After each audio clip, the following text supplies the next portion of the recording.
Good to go. Yee. I'm Scott, I'm Ben. and this is a review on today's episode, which is episode 75? I don't know. Yeah, 75. We'll be reviewing Midsommar.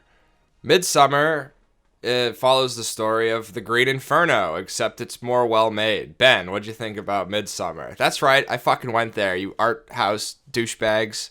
It's like the this is just fucking Green Inferno. I mean, Am I wrong? a lot of cult movies, this definitely borrows from that cult movie tradition where, except, everything is more telegraphed a little bit. This is by far the most telegraphed movie that's ever existed. Like, they literally tell you... Okay, we're going to go spoilers here because this movie is making me mad. Okay, first of all, Midsommar, right? Ari Aster, he did Hereditary. I liked it. I think you liked it. Yeah. We liked it. A lot. I think it was in both of our top 10s from 2018. Yeah, I thought it was creepy, and I liked the family dynamic that was going on, and they had an interesting twist early on, and you didn't know where it was going, and then it kind of, this, within the first, these a bunch of college kids go to Sweden. Yeah. And they're basically going to spend the summer in this like festival or whatever. We don't know how long they're going to be there. And it's clear that there's like relationship strifes going on with the main girl and her boyfriend, played by Jack Rayner. Is that his name? Mm-hmm. What else is he in? Transformers 4. Okay, that explains a lot. Because he's just kind of like dead-eyed the whole movie. Like, what is up with this guy? This boyfriend character, Jack Rayner. Like, he is like completely like a sociopath the entire movie. Yeah, he's like super... I think they're trying to portray him being like super like disengaged with the relationship, and sometimes it works and sometimes like, okay, like even like... But he's like disengaged with life. Like, he's, like, so disengaged with everything. It's like, yeah, they present that early on, but then it's like, as he goes along, he's just, like, wandering around wild-eyed, like, where am I? What am I doing? I mean, he's also fucked up on hallucinogens and shit. True. That's true. Yeah. So, most of this movie, yeah, they are fucked up on hallucinogens. That's a good point to point out. But, like, so, yeah, it's the reason I call it, like, Green Inferno, though, is because it's that same trope of, like, the ugly Americans. But, like, the really stupid ugly Americans, where they're, like, dissecting this, like, primitive culture, or so they think, and they're, like, looking at it from this angle and not realizing that it's literally, like, creeping up around them and killing them.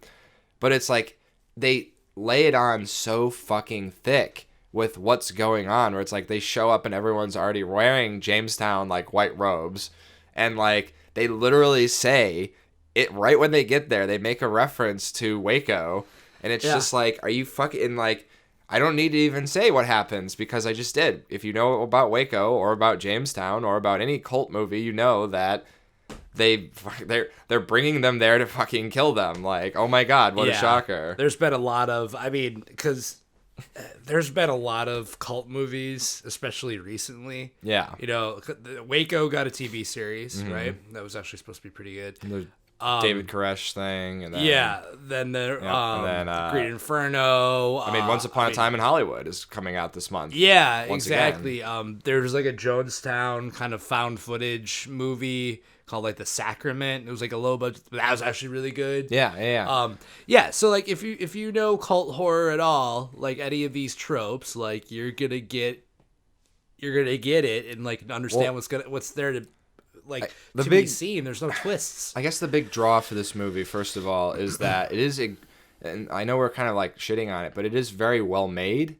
Yes. Like, it looks incredible, and like this environment they're in is like very surreal, and there's a lot of very interesting like imagery and stuff like that, but it's just a backdrop for what there's no, like, the story is like not really, it's just kind of like floaty, and you're kind of just there. And we're kind of talking about this before we started recording. When you first get there and you're kind of wondering where this is going, it's kind of neat, it's kind of idyllic, and you kind of have this, it's a neat experience to like be in this place, but then you're just there for 2.5 hours and you just never, and it's just constant just like presence over you, and I guess it's effective in that way of like sucking you. I don't know. It's weird. I think the consensus that we came to last night and this morning talking about is that we're pretty game up until like the 40-minute mark. Yeah, and because there's a big thing that happens, like a big gruesome, like sequence, sacrifice sequence kind of thing, where it's like, that's the point where like you leave, and the fact that they don't leave, I know this is like a horror movie or whatever, even though it's not really like not much horror type stuff happens. It's kind of an anti-horror movie in a weird way. You know what I mean? Like where it's like building suspense, but like they don't do jump scares really, and like, which is good. It's similar to Hereditary in that sense, where it's way more like about being unsettling and dreadful and just like, like really kind of like horrifying, as opposed to being like a jump scare heavy, like set piece heavy horror movie. Well, and that's true, but then also like the kind of what do you want to call it? The like hook is that this place they're in, this Sweden village, is like always daylight. You know what I mean? So that's like the big draw. It's like it's a horror movie, but it's always bright out. But like nothing, they don't really use it to much effect. I don't feel like the cult people are kind of creepy, but like there's not really much. Like I don't know. They're pretty honest about what's going on. Like they just kind of present it, and they're just like, yeah, we're building ruins and like. We're pagans. Like they basically just like, hey, we're pagans. Like we're doing runes, and like they're like, oh, we have cycles through life, and then at this stage you do this, and then you do this, and then at 72 it's done. And they're like, what do you mean? What's that 72? And they literally like mime like suicide. Yeah. And they're just like, ho, it's funny. And I get it. They're supposed to be dumb Americans, and they're not taking it. But like, come on. Yeah. Come on. Like immediately they get offered mushrooms, and that. Come on, like. It definitely has shades of that Netflix show like Wild Wild Country, where I don't know but it's basically about this like guru cult that took over a town in, I want to say it was like it's like the Pacific Northwest, like Oregon or something like that.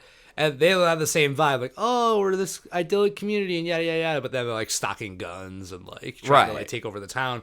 So, like, you get this, like, there's always that aspect with cults. And instead of with locking guns or whatever, like you're saying, in this one, the, like, under the seams thing is they're trying to, like, complete this ritual, which involves human sacrifice and the guy fucking the virgin of the town or whatever, mating and shit, because they like acknowledge that they're not supposed to be incestuous, but they do it anyways, but then only sometimes, so that's the kind of stuff you're dealing with here. And once again, like the movie kind of just plainly tells you that throughout, and so when stuff happens you're not really surprised. And I don't know, the conclusion it came to, it's like this big epic moment, but it's like, yeah, I know, like you told me already. Yeah, there's a lot of like really kind of like on the nose foreshadowing, like you get like in images like from their script and their books and like tapestries and shit. You're like, oh, so this is like the whole deal. Like if you're paying any amount of like deeper attention to the movie, like you're gonna get everything of substance in the first hour. And it's and then you just have to keep you have to like wait another hour and a half for it to happen. Yeah, it's 2.5 hour movie. It's kind of brutal. I think that like there's something there. Like I think it's an interesting enough idea just in and of itself. Like there is just like that hook of it being a weird location and a weird thing that's foreign to us, but like you can't stretch that out for that long. Like you got to just kind of like, if that's it, if that's all you got, then you got to like hour and a half, 2 hours, max, but like whew. Yeah. And once again, like the characters we're following, they're not likable in any way. Like they're all douchebags. Yeah, they're all hoity-toity. Like you have, I'm working on my thesis. Yeah, like these faux academics. The guy from what's his name on Good Place? Yeah, William Jackson Harper. Yeah, what is his name on? I need to know his name on The Good Place now. This is now gone on long enough. Chahidi. You were like right there, but the T threw me off. Okay, anyways, he's probably the one I like the most. He's the only one that's like kind of human out of the rest of them, and even him, he's kind of like a sniveling like asshole at the end of the day. Like all of them are, but like he at least like seems like he's like there for a reason, I guess. Yeah, he actually gives a shit about the culture. But then even then, like he gives a shit about it to to the degree of like his own end. Like they're all very selfish people. Well, he withholds too. Like, you know, there's that whole thing where it's like they're gonna do this thing called like a Alexamamam, you know, some fucking Swedish word. And he's like, you're actually gonna do that? And like they like him and the Swedish guy who was actually taking them out there in the first place. Like the guy who like baited them. Creepy. Yeah. The guy like, who you don't follow that guy anywhere. Like that guy is psycho. No, it's like, oh, we're going to have ceremonies and and you're like, oh, so I'm gonna leave now. They're like, oh, you're actually gonna do it, and like obviously know that it's gonna be like a suicide ceremony. And they just like don't tell everyone else. Right. And they're like, but they never really press the issue like further than no, they're like, never they never like pull them aside and are like, dude, what the fuck did you get us into? Yeah. But like it's also kind of like we said, they're like tripping, so I guess you could use that as an excuse, but like I don't know. Also, like we're kind of going back to when they get there. It's literally like the one group of friends, and then there's like 2 other people from London, and there's nobody else that has been brought here. And it's like, really? So like they've got these 2 guys brought 7 of you here, and everyone else is. It's like none of you think this is weird that there's not like other people here that aren't part of this. Yeah. You know what I mean? Like I don't know. It's just the whole thing is like, and the whole premise of this movie is like. The Swedish language is creepy sounding. You know what I mean? Like, there's this whole angle where it's like that's the movie is like you're creeped out by these people just because they're speaking a different language. Like that's not really for me. It wasn't ever really that scary unless they were like chanting or being weird. I was gonna say I don't think it was so much about like they were speaking. Like there's a lot of weird like chants and mouth sounds and like hooting and hollering and wailing, like keening ceremonies and stuff. So like it's. I think like it's there. It is, but like it's also just like we don't know what's going on. We're idiots. Yeah, I don't know. It's a lot of the movie is just kind of playing that up about how like they're, you know, fish out of water, which I guess that's part of the appeal. But I don't know. For me, it just kind of like got old. Yeah, it could have been a lot tighter. Like I think you lob a half hour off of this, and I think it's still not as good as Hereditary, but it would at least be like, no, all right, well. That was the movie. Like, I think you'd come away with it like with a way better feeling just because you weren't getting dragged out as long as you. I definitely think it's interesting, and I'd like to see more of what this director has to do. I just would like to see him get reined in a little more. I think 9 times out of 10 love A24 movies because they'll take these risks and they'll do like interesting things, but then that one time is like when they're just up their own ass about stuff, you know. And this is one of those times where it's like you needed to kind of pull back a little bit and not, you know. Yeah, I think obviously, you know, visually it's really interesting. Some of the sound design is really cool. Like you have a really awesome like sense of place.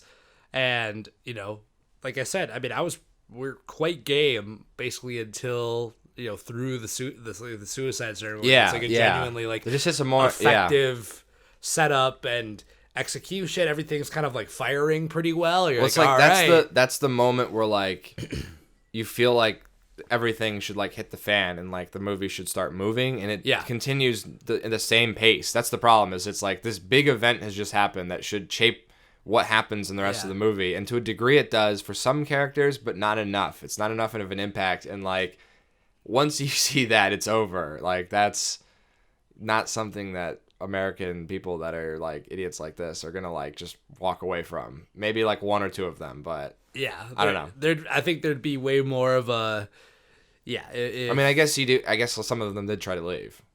Yeah. So like I mean, I guess they kind of covered that base a little bit, but I don't know. They were dealt with pretty quick. Yeah. I mean, that is. I guess that was part of the like creepy element too of like kind of how like in the background it was, you know, and like kind of even talking about it more. I think it does kind of like come out more with the good elements more than the bad, but it's still like frustrating, you know. Yeah, I think that's the apt word. Like this really, like this could have been like a really nice tight, like intense, and kind of matched that, you know, that first 40 minutes, and then actually like kind of like. Because Hereditary, you know, you kind of have that similar thing where it's like it's one movie for basically the whole first, and they kind of do a 180. But then it like goes, and it's more rooted in like a family drama of like wallowing in this like tragedy where the pace that's moving at is far more deliberate and motivated. Where this is just like, okay, well, what's gonna happen next? Yes. Yes. Yeah. So I think we're ready for final thoughts then. And I'll let you go ahead and give your final thoughts on that note. So what do you think about Midsommar? Midsommar, kind of like I said just a little bit ago, visually very interesting, as you can expect from this Ari Aster and his cinematographer. On the technical side, there's not really a shade to be thrown, but it's just really overlong and kind of up its own ass when it comes to some stuff that's just like, okay, we get it, like move the story forward. A lot of like some pretty nasty gore. Yeah. Like having it happen in daylight definitely like is unique, where it's like, oh, you just kind of see all of it. And so that has some impact here, if you're like a more hardcore like gorehound. But yeah, kind of frustrating, way over-long. Definitely not a theater movie. Definitely not if you're going to like for like a summer haunted house, kind of thrill ride. Yeah. Like this is not your cup of tea. But I would still in a summer where a lot of bland movies have been made that aren't really unique, and we've just been like, oh, this is dumb, and there's no vision or anything like this. I can't knock it too hard, because at least this is artistic and true. Like clearly of one artist's vision executed the whole way through. I'd give it five herbal teas out of 10. Wow, I'm very much right there with you. I think this movie is a huge mixed bag. I think that I really like a lot of elements. I think it does fill you with a sense of dread to a certain degree. But there just comes a point when it wears off, which is unfortunate, because I think they did a good job of setting it up. And then once you kind of figure out where it's going, which is pretty early on, you kind of are just waiting to see if there's a twist, and there's not really. I mean, it's kind of just plays out pretty ABCD, and that was kind of disappointing to me. I would have liked to have seen something more surprising or more involving. Yeah, I think that it just kind of happens. But you're right, it is a very unique looking movie. I like the setting. I like all this pagan stuff. I'm into that. That's cool. Like it's fun. It's just, once again, going back to Hereditary, I think they managed to like contain that in a better way than this. But hey, he's trying new things. I can't wait to see what he does next. I'm right there with you. I give this five bear costumes out of 10. And don't take that too badly. I don't think this is like a horrible movie. I literally just think it's like such a mixed bag that I have to give it a 50-50. You know what I mean? So like, yeah, if you're into this kind of shit, I think if you are or not. I think it's entertaining. I was you never want to leave. Yeah, it's never like we're like, oh, I'm gonna walk out. Like it never. There was a few points when I was kind of like, okay, come on, but yeah, I wasn't like about to walk out or anything. No, yeah. And there's also enough like moments of really kind of dark, like twisted comedy that kind of fuel it a lot longer. Yeah, like you get a lot more mileage out of it, because there was some pretty fun. We didn't really mention that there was some pretty like goofy moments that would happen throughout that I'm pretty sure were intentional. Yeah. And they worked. Yeah, we were laughing. It was good. So on that, I would say that like it is not a bad experience in a theater, because you do have the like shared experience with other people that are like, what the fuck is going on? Like if you're watching at home, I feel like you'd be like, what the fuck is going on? And then just turn it off. You also get that, you could open yourself up to having a really awesome audience like we had, where they're like talking the whole time. And then like whenever anything like really kind of fucked up happens, like, oh, what the fuck, bro? Like in the back row, you're like, great. Yeah, it was great. So, not a bad movie, not a great movie. Maybe check it out. Maybe don't. Yeah, this is a lot like Hereditary. I don't know. It's 2.5 hours long. I can't recommend this to a general audience. Like, no, you got to know this is your cup of tea and know what you're getting into. If exactly, you're gonna be seeing this. Your cup of tea. Yes. If you're walking it off the street, just be like, "Ooh, this horror movie, Midsommar." Bad. Yeah. Like, no, you're gonna walk out in like an hour. Yeah. I've read a few. I've read a few of those reviews. I walked out after an hour. Yeah. Would not recommend. Yeah. So on that note, this has been our review of Midsommar. Not sharing the popular opinion on this one of praising it, but you know what? That happens. We also liked Aladdin, and that was not well considered. So, anyways, on that note, what are we reviewing next week? What's the big? Is Lion King yet? Lion King. Oh wait, we got another week, don't 2 we? weeks. Yeah. Oh boy.